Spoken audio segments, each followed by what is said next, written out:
I haven't even made a proper YouTube video yet, and I'm already getting hate comments, so that's fantastic. But after making so many TikTok videos where Lloyd is trans, I feel like I need to explain my reasoning.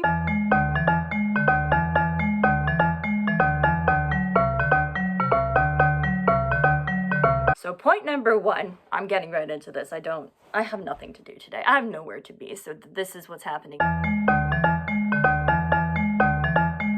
Misako dumped off Lloyd in a school for bad boys. Like, surely Misako can't be that unintelligent. Like, where was the logic behind sending her son, who's supposed to be the savior of the entire world, to a school for evil children? It's not like it didn't do some damage to him. Like, he's the one who released the Serpentine tombs, okay? Like, he caused a lot of problems. Like, he's the reason why the Great Devourer got released. Like, my first assumption is that she's trying to hide him from Garmadon. Why would Garmadon look for him there? Like, he wouldn't assume that Misako would have sent him there, you know? But then there's another layer that I can't stop thinking about. Like, what if she sent Lloyd to a school for bad boys because she thought that she had a daughter?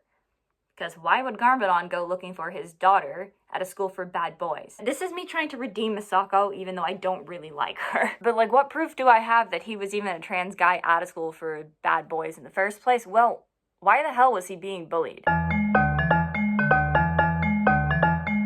His father is the most evil overlord that the people of Ninjago knew at the time, so why the heck would they be bullying him? Like, they are aware that if they are mean enough to this child, you can be obliterated. Like, I don't know why they would be mean to him, but if he were trans, that would explain quite a bit of the bullying. And then I also would like to talk about the name. What parent would name their child Lloyd Garmadon after Lord Garmadon? That doesn't make any sense. And I also don't think that Garmadon would have named his child after him, because even though he is evil, he does not want his son to follow in his footsteps. And if you think about it, naming yourself a pun, that feels like a very trans thing to do. So moving on, tomorrow's tea.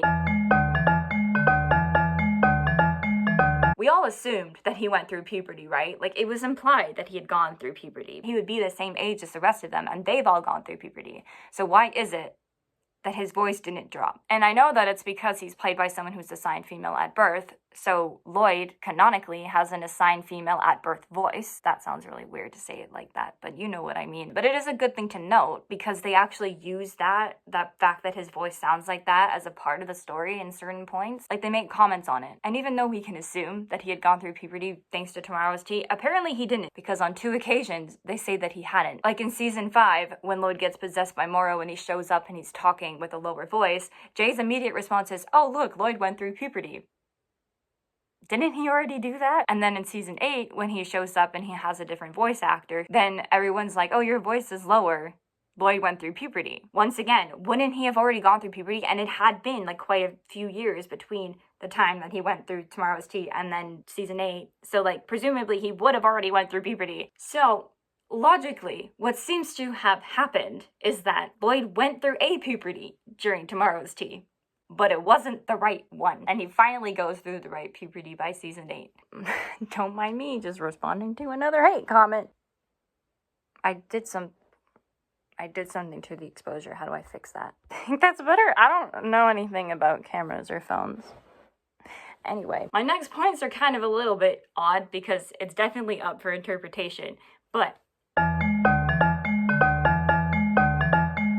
you remember in Tournament of Elements, like season 4, when everyone gets a room that is specifically designed to accommodate them, Jay gets like his entire room like connected to his electrical signal so he can control his entire room. And then we have Cole, who gets like a whole line of food for him to eat. It's not necessarily a good thing, but Guy gets like a portrait of himself in his room to feed his ego. And then we pan to Lloyd. He's just looking at himself in the mirror, looking at like his new muscle tee, which, you know, inherently is kind of a trans thing. But like, Lloyd has never been into fashion or clothing or whatnot, so the fact that the thing that he's given in his room to make him more comfortable his clothing is just a little bit odd until you think about maybe why. Like, for all we know, it may have been the muscle tees that he was given, but it also could be he was also handed a bunch of new binders, and he's looking at himself like, yeah, this is pretty great. He's not necessarily referring to the clothing himself. He could be referring to the fact that it actually helps him pass better. Or like he's experiencing gender euphoria. Like, I'm reading in between the lines, maybe a little bit too much, but like when I saw that scene, it felt a lot about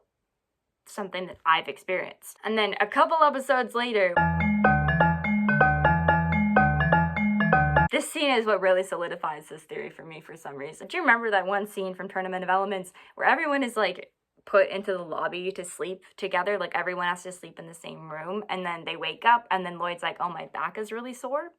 Everybody slept in the exact same kind of bed. Like, everyone had the same kind of cot, or maybe they slept on the floor. I don't remember the arrangement, but everyone had the same experience. And the fact that you're the only one who ends up with a sore back, it's a little suspicious. But then consider the fact that he was surrounded by people he didn't know, that he's not out to.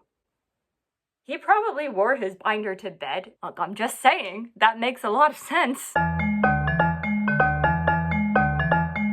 Going back to the whole Darkly's thing for 1 second, I just remembered that, like, after Lloyd had left the school, they tried to turn it into a school for good children. They went from boys to children. Maybe that started with the fact that when Lloyd got there, he didn't identify as male yet because he hadn't realized that about himself. We don't know. One last thing I wanted to say before I leave is that all of the team members have top surgery scars. I know it's because they don't want to draw nipples on the Lego characters, but those look like top surgery scars to me. Okay, that's it. That's all my points. Goodbye. It's actually not all my points, but that's just, I don't want to talk anymore.